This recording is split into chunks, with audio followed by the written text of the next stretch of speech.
에도 막부는 서양 국가들과 통상수교를 거부했지만 네덜란드와는 통상수교했어. 그래서 네덜란드의 학문이 난하게 발달했다고 했지. 게다가 청이 아편전쟁으로 무너지자 더욱 서양 국가들을 경계했지. 즉 에도 막부는 아편전쟁 이전이나 이후나 서양과의 통상수교를 거부했었어. 그런데 미국은 일본의 개항에 관심을 갖고 있었지. 그래서 페리 제독의 군함 4대를 보내 일본을 위협하자 에도 막부는 미국에 굴복하고 2개 항구를 개항하고 최혜국 대우를 인정하는 화친조약 및 치해법권과 관세를 인정하는 통상조약을 체결했어. 하지만 이것은 일본의 일방적으로 불리한 불평등 조약이었지. 미일 수호 통상조약. 시모다 하코다 외 4개 항구를 추가로 개항할 것.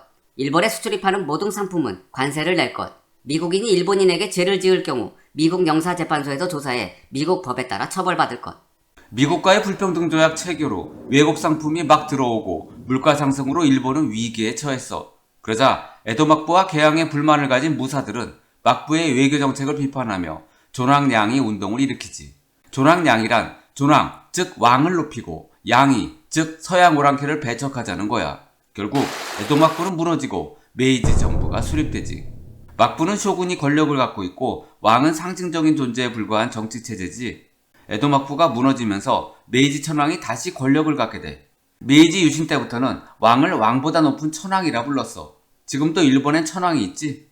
에도 막부는 통상수교를 거부했지만 메이지 정부는 정치, 경제, 사회, 근대화 정책을 추진했어. 그걸 메이지 유신이라고 해. 메이지 유신은 부국강병을 목표로 서양 문물을 적극 받아들인 근대화 정책이야. 폐번치현이란 봉건 막부가 지방 통치를 맡았던 번을 폐지하고 중앙정부가 통제하는 현을 설치하면서 천황 중심의 중앙집권체제를 마련한 거야. 이때 에도를 도쿄로 이름을 바꿨어. 지금도 일본의 수도는 도쿄지.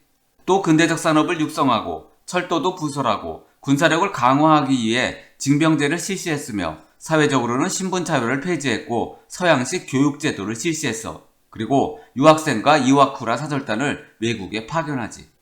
일본도 유럽 자유주의의 영향을 받아 헌법을 제정하고 서양식 의회 제도 도입을 요구하는 자유민권운동이 일어났어.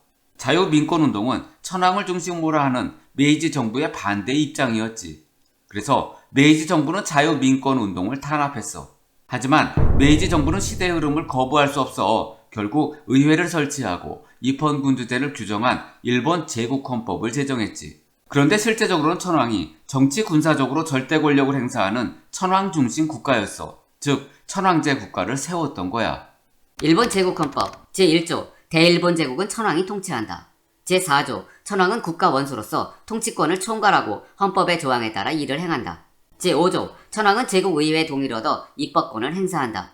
일본은 메이지 유신으로 근대화에 성공한 뒤 천황 중심의 국가체제를 완료하고 징병제로 군사력을 확충한 뒤 서양 열강처럼 제국주의 국가가 되고 싶어졌어. 그래서 1875년 미국 페리 함대가 일본을 위협해 개항시켰던 방법으로 우뇨우 사건을 일으켜 1876년 조선을 개항시켰지. 그리고 1879년에는 류쿠도 점령했어. 조선을 개항시켰으니 다음 차례는 중국 청나라였어. 왜냐하면 당시 청나라의 간섭을 받고 있던 조선을 식민지로 만들기 위해선 먼저 청나라를 누를 필요가 있었지. 그래야 청의 간섭 없이 조선을 식민지로 만들 수 있거든. 그래서 일본은 청일전쟁을 일으켜 청나라와 한판 붙었어. 일본이 승리했지.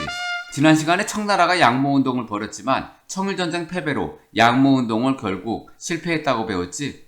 청일전쟁 후 체결된 시모노세키 조약의 내용은 크게 3개야. 첫 번째, 청은 조선에 대해 종주권을 포기할 것. 그래서 조선은 청으로부터 독립한 자주국이 돼 일본은 조선에 대한 영향력을 강화할 수 있게 되어 조선을 일본 마음대로 할 수 있게 됐지. 둘째, 청은 일본에 배상금을 지불할 것. 그래서 일본은 청으로부터 일본 정부의 4년치 예산에 해당하는 엄청난 배상금을 받아내 대부분, 즉 80% 이상을 군사비로 썼어. 셋째, 청은 만주의 랴오둥, 요동반도와 타이완을 일본에 넘길 것 등이야. 청일전쟁 결과 청이 패배해 일본과 체결한 시모노세키 조약 내용 중 셋째, 청은 만주의 랴오둥, 요동반도를 일본에 넘길 것 있었지. 그래서 청은 마지못해 랴오둥 반도를 일본에 넘겼어. 하지만 삼국 간섭으로 한 달 만에 랴오둥 반도를 청에 다시 반환하지. 삼국 간섭은 말 그대로 삼국, 즉 독일, 프랑스, 러시아 3나라가 일본에 간섭한 거야. 즉 일본을 경계하던 러시아가 독일, 프랑스를 끌어들였지. 독풀어 세 나라가 일본을 압박하자 일본은 시모노세키 조약으로 청나라한테 받은 랴오둥 반도를 다시 청나라에 돌려주게 됐지. 이 일로 일본은 러시아와 원수가 돼. 러시아, 이번엔 내가 참는다. 기다려. 본때를 보여줄 테니. 암기팁이 있어. 시모노세키가 랴오둥 반도에 독을 풀었다라고 외워. 독일, 프랑스, 러시아 세 나라가 독을 풀어 일본이 차지했던 랴오둥 반도를 금방 뱉어낸 사건이야. 어때? 다 외웠지? 암기팁. 시모노세키, 랴오둥 요동 반도에 독 풀어. 시모노세키 조약, 랴오둥 하량, 독 풀어. 앞에서 러시아가 독일, 프랑스를 끌어들여 삼국 간섭을 했다고 했지. 그 결과 일본은 랴오둥 반도를 토해냈고 삼국 간섭 후 자신만만해진 러시아가 만주와 한반도에 관심을 보이자 일본은 러시아와도 한판 붙고자 했어.